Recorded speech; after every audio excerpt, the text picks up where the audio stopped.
The all-American family man on his way to work. You know the scenario. Hard-working guy, just able to make ends meet. But it's right here where Gene Sullivan's story stops that sets him apart from all the rest.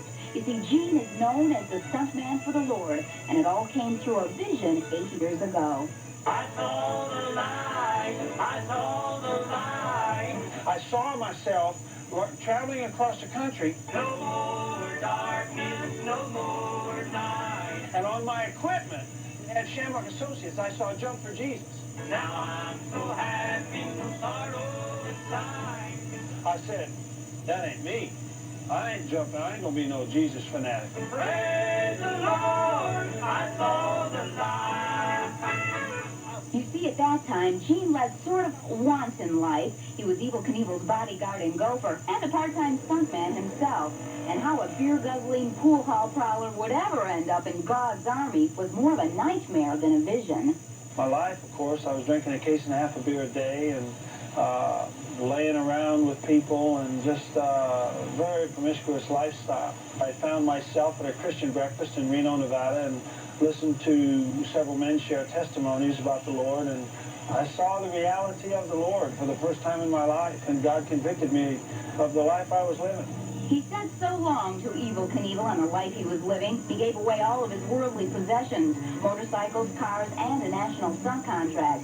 Gene spent the next 4 years learning the word of the Lord. It was then that Gene's mission became clear. His vision became a reality, and he literally began jumping for Jesus.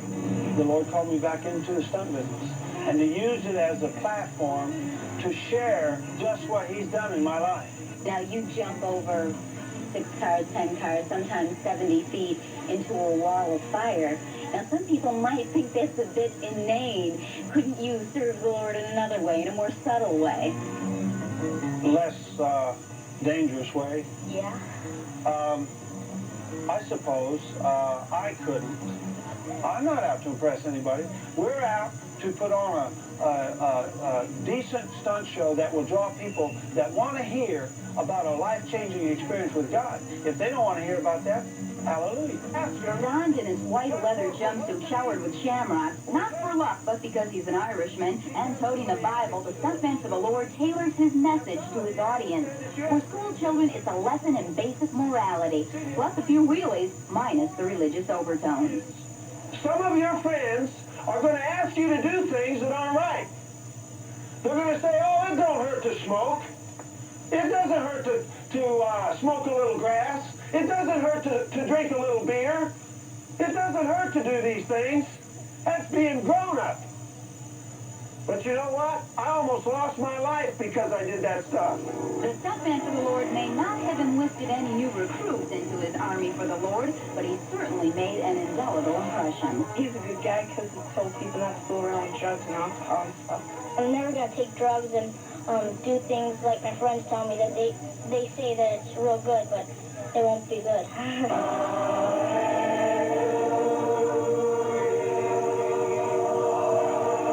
Gene Sullivan is not the here today, gone tomorrow, pass the collection plate evangelist. He usually spends 3 to 4 weeks in a community, in schools, churches, and in homes. He's not the high-powered, high-pressure, touch his hand to your forehead, fall to your knees, sing hallelujah preacher. His message is plain, his message is simple, and it comes right from the heart. I don't like to think of myself as unreachable or untouchable. I don't go up and lay hands on people, whoever, or go up and preach to people. I like to think that I got both feet on the ground. And the more of His Word that I know, guess what? The better relationship I have with God. Why? Because He's got more than He can talk to me about.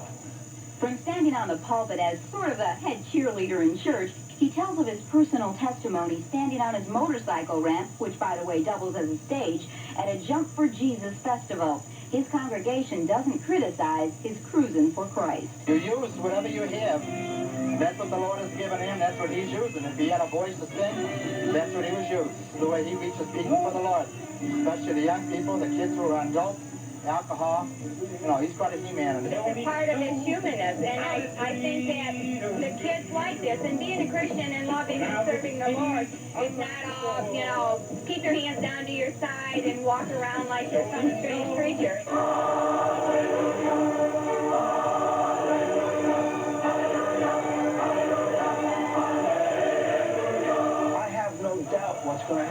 day. I don't fear the jump. I don't fear anything here.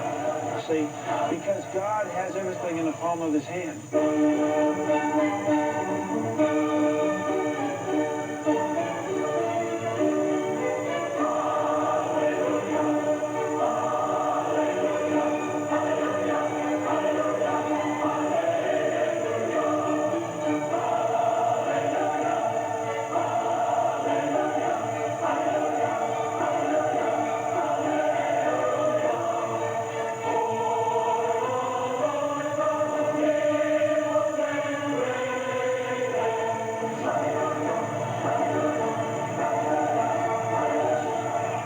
This born-again Christian will continue his crusade to bridge the gap between all religions by journeying the world jumping for Jesus. They'll forget my name. They'll forget how far I jumped. They forget what kind of bike I rode. But the kids will never forget seeing the stuntman that loves Jesus.